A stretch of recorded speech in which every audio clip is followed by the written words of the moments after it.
حضرت عثمان غنی رضی اللہ عنہ بڑے حسین و جمیل شخص تھے، آپ لطافت و نزاکت والے تھے۔ جب آپ کی عمر مبارک 34 برس کی ہوئی نا، تو حضرت ابوبکر صدیق نے آ کر کہا، اے عثمان، تو بڑے بڑے بادشاہوں کے درباروں میں گیا ہوگا، تو نے بڑے بڑے بادشاہوں کے محل میں حاضری دی ہوگی، آج تجھے میں حبیب کبریا کے پاس لے چلوں، اللہ کے محبوب کے دربار میں لے چلوں۔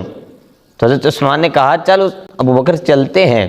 تب حضرت عثمان غنی رضی اللہ عنہ حضور کے دربار میں جب آئے نا، حضور منبر پر جلوہ فرما ہے، حضور نے اس طرح نظر اٹھائی اور نظر اٹھا کر عثمان کی طرف دیکھا۔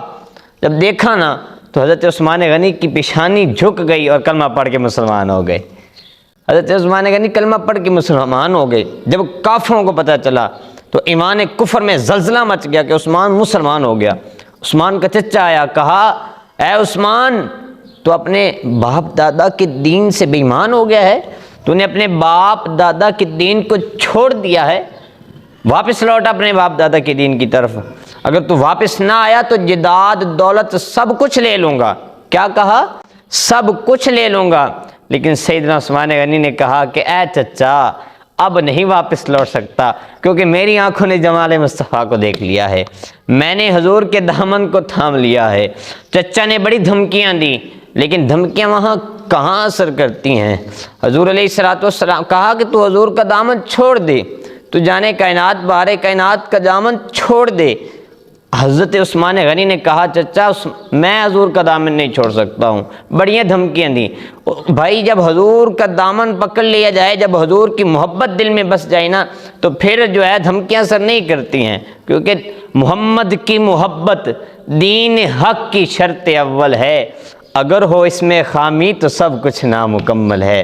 کی محمد سے وفا تو نے تو ہم تیرے ہیں، یہ جہاں چیز ہے کیا لوح و قلم تیرے ہیں۔